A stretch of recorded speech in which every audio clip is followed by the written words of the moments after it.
إن هذا القرآن يهدي للتي هي أقوم ويبشر المؤمنين الذين يعملون الصالحات أن لهم أجرا كبيرا. الحمد لله والصلاة والسلام على أشرف الأنبياء والمرسلين محمد صلى الله عليه وسلم. Awoluganda tusanyuse nate okubanga tubalaba tubaniriza nate ku musomo gwaffe guno gwa lwaleero naddala olwokuna abatugoberera nsayira omubaka Muhammadi sallallahu alaihi wasallam oyo eyatujja n'eddiini y'obusiraamu nga rahmatan lil alamin wa da'iyan ila Allah biidhnihi wa sirajan munira. Tumutenda oyo Allah w'ekitiibwa. Abaali naffe last time twalaba ku bulyazaamaanyi obukolebwa mu byensuubulagana n'ebyokukyusaŋŋana mu mirimu by'enjawulo. Mubeeramu obulyazaamaanyi twalaba nti omuntu alina kukweka ekyo kibi ky'aba ategedde mu bintu byasuubula alina okubeera nga kiba kirambulukufu eri oyo akigula. Naddala ab'ebyokulya n'abatali byakulya. For example, oli otunda nnyaanya naye mulimu ennyaanya embi tozitegedde wabula engeri gy'olenzeemu emirengo yalaba nga ginyirira naye ng'ate ggwe amanya ekiro munda ekibi. Ab'ekityo oba oli mu hardware, oli mu maduuka biki, oba otunda ngoye, otunda ki, ekyo twalaba nti kiri mu bintu Allah ow'ekitiibwa bye yaziyiza omubaka Muhammad sallallahu alaihi wasallam. Twagala tutute al-qimar wal-maisir. Al-qimar wal-maisir. Yaki? Al-qimar wal-maisir, fasoba tufunye definition, tubita nti omweso n'ebigwa mu ttuluba eryo. Kyokulako. Emuzannyo gwonna nga gulimu okuba nti wowangula ng'otwala ekirabo, ng'otwala ssente oba ekintu kyonna kiba basimbyewo. Then ate oli omulala ng'afiirwa, opponent wo eja ogwo omuzannyo tegukkirizibwa. For example, omuzannyo ekintu nga oli wawangula fegere mwena musimbyewo emitwalo 5, osimbyewo 5 ne munno opponent mu mitwalo 5, wawangula oli kitegeeza ng'ogatwala ng'oboweza obadde olina 5 kitegeeza oweza miliyoni, oli ye ng'asigala afiiridwa. Egyo emizannyo gyagaanibwa. Kyova tuligame nti gyagaanibwa mu ddiini y'obusiraamu olw'ebintu bino wammanga. Katunokoleyo n'obujulizi tugenda kulaba n'ebibi obubi obuli mu myeso oba zaala kasita abanga alimu okubanga nfuna. Waibanga kuzanya buzanya nga temuli mu byanfuna ekyo jeja al-karaha kiba bituuka ku ddala banga bitamwa naddala kasita abanga abasinga bikola be bantu abakiddwa abakyafu obanga bireetera abantu okubeera nga bibajja ku ddiini n'obutajjukira swala n'obudde bw'esswala n'ebintu ebirala. Waibanga birimu ebyenfuna wano wewali mahallo agokubanga twogerako wewali ng'ekifo point gyenye gyeraga kubanga tugaziya waneeno. So ja'ala Allahu ithma al-maisir wa dararahu a'zam min fa'idatihi wa manfaatihi.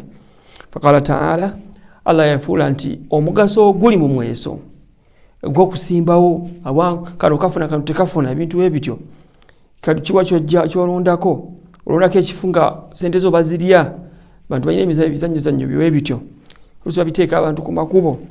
Allah yagamba yayogera mu Qur'an n'agamba nti yas'alunaka 'anil khamri wal maisir qul fihima ithmun kabirun wa manafi'u lin-nas wa ithmuhuma akbaru min naf'ihima. Bakubuuza anil khamri wal maisir ku mwenge n'ezzaala eby'omweso kano kafuna kano tekafuna ebintu ng'ebyo. Bwe nabbi bakubuuzanga ku bintu ng'ebyo bagambe qul fihima mazima mulimu obubi bunene, mulimu obukyamu bwayo bunene nnyo fihi ithmu obubi bwayo. Naye ate yes abalwayo nze gantumizemu omugaso nemanya bakimanye nti omugaso ogulimu mutono nnyo okukosa kwe kubeera obubi obulimu bwobeeranga bwe bujjudde. Era Allah yalamula n'agamba koma oba kwegamba tugaa nti yarulinga oba yajajinga omweso n'ebyo ebintu kano kafuna bali kano tekafuna ebintu ebityo nti omulimu ogwo mukyafu najisi najisi ewunya. Lwaki yagifuna nafsi najisi almaanawiya? Yesu oba togira wakuna maaso nti ojenyale naye Allah yagiyita ekikolwa ekyo n'agamba ba'da a'udhu billahi minash shaitani rrajim ya ayyuha alladhina amanu innama alkhamru walmaisiru walansabu walazlamu rijsun min amali shaitan fajtanibuhu la'allakum tuflihun innama yuridu shaitanu an yuqi'a bainakum al'adawata walbaghdha fi alkhamri walmaisir wa yasuddakum an dhikrillah wa 'anis salati fahal antum muntahun. Allah gamba nti yasalunaka ya ayuha alladhina amanu wange mwabakiriza nyime nti omwenge neyazalazaala ebyo webityo simanyi kano kafuna nekafuna omweso webityo ebyonna wal azlam rejisu min amali shaitani buchafu era biboniwa mu mirimo gya sitaani mu mirimo gya sitaani abafajitani bo muberenga mujewala la'allakum tuflihun. Lwaki muberenga mulongooka mwesiima? Lwaki? Kubanga emirimu egyo sitaani yagamberenga mugikola mubere ayyuqi'a bainakum al'adawata walbaghdha ayagamba nti obulabe enemite obukyayi ensaalwa obubi ennugu sitaani yaga ebiberenge ebibaleetamu mu society yammwe wakati wa omuntu ku munne. Kale Allah subhanahu wa ta'ala abeeranga nti kuba nakya nti era bijja omuntu an dhikrillah okuba omuntu ng'ali ku ddiini ye ajjukira Allah wa anis salah.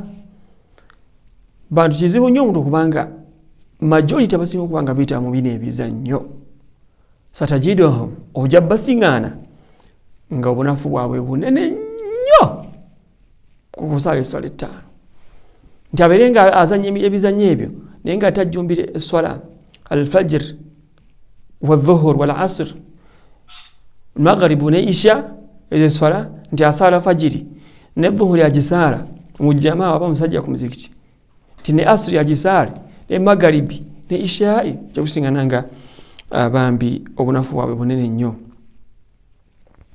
Kale nno ekyo tubeerenga tukyewala. Katulabe ku obubi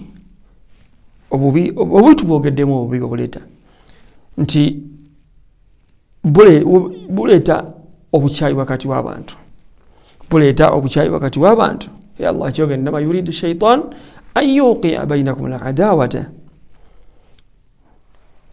Obubi obwokubiri nti almaisir temubeera baraka emaali egyoba otutte wadde nga gwa wangudde naye manya nti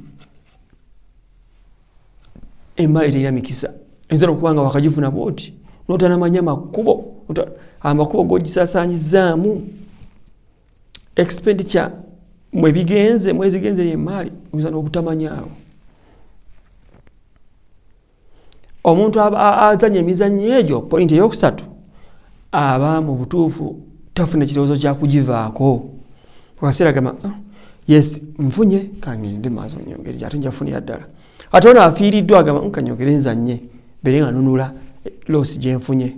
Eyo yonna mimma harramatuhu shariati Muhammad sallallahu alaihi wasallam obusiraamu bwakigaana. Tusaba Allah subhanahu wa ta'ala atuyambe era atugase n'ebyo twejjukanyiza abiteeke ku minzaani emirimu gyaffe emirungi era atuteekemu abo abaneesiima ku lunaku olwo yawma la yanfa'u maalun wala banuun illa man ata Allaha biqalbin salim.